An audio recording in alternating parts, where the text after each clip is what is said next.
Awesome. Hope you are having exciting Tuesday, and I am so happy to be here for the first time ever. Ask me anything about intercultural relationship, about life abroad. So I will be doing this every week. I will be here for you to ask any questions you might have about a relationship you are in, how to deal with life abroad with partner from different cultures. So you can just drop the questions in. I will be so happy to talk to you, and it's super exciting. I'm so happy that today we have the first Ask Me Anything. So I get lots of questions, and often some of them repeat. And one of the most common one, maybe you even registered that I was running a workshop last week, which was having the name of the question. It's the question, but why won't he just change? I deal with lots of women from different countries who have a partner from abroad, and they often feel like they are doing anything. They are trying like all the kind of things to make sure they have the best relationship, but it seems just not working. And they ask themselves this one question, but why won't he just change? I'm doing everything and he's just not changing. He keeps doing the same thing. So on this, the number one thing I want to say is that we can't change anybody. We can't change our partner. We can't change our friends. Nobody, and I don't think that's even our right to do so. So I believe if we are not happy the way the status quo is in the relationship, and we want some change, we need to start with ourselves. We need to kind of see like what is our vision, what we want to do.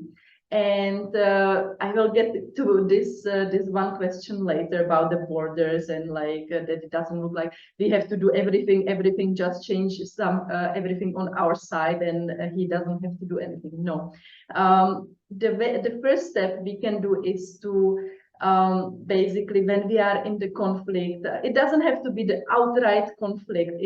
It doesn't have to be argument where we are shouting at each other or crying or throwing plates, but whichever conflict you might be in your relationship. It can be even subtle, just in your thoughts, that you are feeling something, you are thinking something, and it just creates all these negative emotions in you. You are not sure what your next step should be, what should you do. You feel sad, you feel pain, so all this conflict. So when we are in that moment, I think my advice is to stop for a minute and realize from where this response comes from. That often, like all the conflicts, I believe they start from judgment. We judge ourselves. Maybe we are not good enough, we are not beautiful enough, we are not smart enough, we are not good enough at the relationship. We also judge our partners. He's not committed enough. Maybe he cheated on his ex, so probably he's cheating on me now. He's not spending enough time at home. We also judge the relationship. We say, oh, this is the best I could find, or if my marriage would be like that friend and that friend, everything would be amazing. So we have all this judgment, and they create the negative emotions in us. So the first step is to realize that the negative emotion, the thoughts, the beliefs, the action we take in that moment, it comes from this space of fear and anger, and then it creates those negative emotions. So we can learn how to react in a better way, in a way which is based on love. Imagine you are in the middle of the conflict. Again, it can be just in your head that you are unhappy about something. You become curious, for example, like what is going on, like why I'm thinking it, why is this happening, why he is doing this in such a way that he is doing it. Or we can feel the compassion, like I love saying, and I was just telling this to a couple of my clients I have in a group program, that when we are standing in front of our partners and he is doing something we don't like, and it creates all these negative emotions in us, and we want to react. We want to start shouting, we want to start crying, we want to throw a plate or a book or whatever. But if you imagine there was a 2-year-old child standing in front of you, you would act completely differently. So this is the compassion I'm talking about, like to see the human being in the person in front of us, or also in ourselves, because often we criticize ourselves like the most harshly, like even more than the other people. Like we are terrible if we start thinking about the inner voices we have in our heads telling us all these terrible things.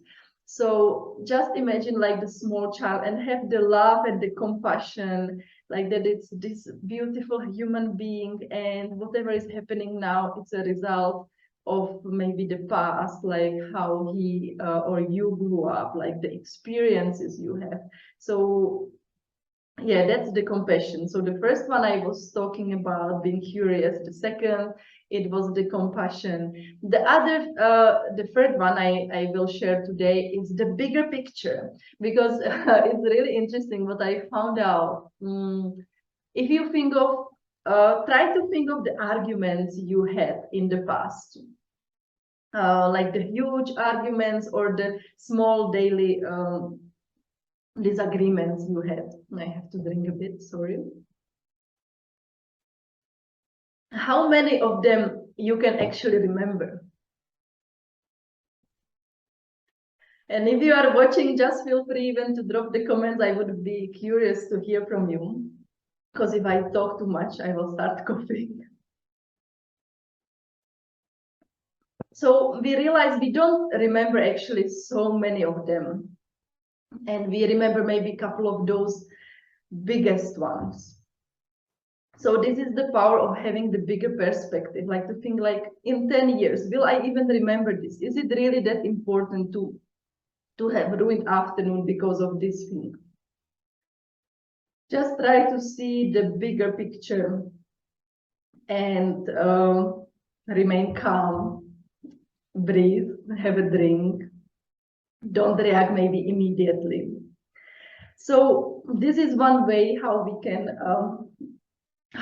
react in the moment, how we can, instead of reacting from fear, we can react in a way that creates positive emotions. And it's not just the positive emotion when we are laughing and super happy. There is a huge amount of positive emotions. It can be just the curiosity or seeing the bigger picture, the trust in ourselves that we will figure it out. So these are the type of positive emotions I am talking about. And I believe, and my experience in my own relationship, it confirms that when we start building this bridge towards our partner, and when we are both of us really committed, at some point he will start building the bridge towards us. You will see small changes. You will see that he is trying to do things differently in his own way.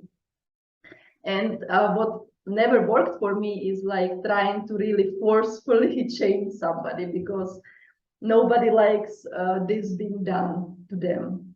We don't want nobody changing us, telling us, no, you have to do this way. That doesn't work. But when you see the change in your partner, you will think, oh, maybe I could have done this differently, or maybe that was not fair the way I reacted. And you start changing slowly, slowly.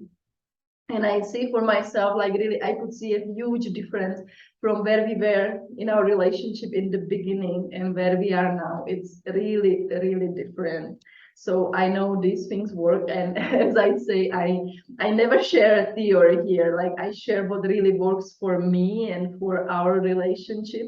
So just be patient and try these 3 strategies how to react from more positive way. And I believe like with time, if both of you are committed, the changes will start happening. And in the beginning, I mentioned the borders. And maybe this is the, I wanted to mention it in the end, because it's kind of a big question. If there is something which really drives us crazy about our partner, or if it's a huge thing which is so important for us and he seems he doesn't care at all, You also have to think about your boundaries. I said borders, so maybe correctly in English was boundaries. Like, where are the boundaries, what we can tolerate or what we cannot? So it's really hard to say. I remember when I had a bit difficult period in a relationship, like how long I have to wait, like when the things will change, like it's not taking 1 week, 2 weeks, not 2 months, it's taking long. I know this feeling, how it feels when you feel like you are stuck so many months and nothing is happening. So you have to think about your own boundaries and like what is okay and what is not okay. And that is so important because there are some deal breakers for all of us which we don't want to step over. Like if there is something which we know that we won't be able to live with it, then maybe it's not the right relationship for us. So as I said, there are many things which we need to kind of work on how we react, how we take them. If we take challenges like as kind of surfers who surf the waves and take the life as it is, and we try to make the best out of every challenge we have. Or if we really want to control everything and have everything like planned, then it might be difficult. So just remember, like, it's so important to have your own boundaries and don't let anybody to step over them. So this was the, I think I could say some more, but also I don't want to keep these lives too long. I don't know how long I have been talking. I think almost 15 minutes. I will be doing this every Tuesday. It will be always about 15 minutes, just like this, short and sweet for Tuesday morning, when you can grab your coffee or tea or juice if it's hot. For us in Zambia, it's still winter, so even though today, hopefully, autumn is starting, so it's a bit warmer. So I will be back next week. You can come live, ask any questions, or you can send me your question in the direct message. If you know that maybe this is the time you cannot come, you will find the recordings here. And as I always say, I love to hear from you. So if there is a topic you are interested in, even if it's not a question, but a topic you would like to discuss, just let me know. I am here for you, and I am here to make sure that the world sees so many more functional intercultural relationships, because we all deserve this. So have a great day. I will look forward to see you next Tuesday.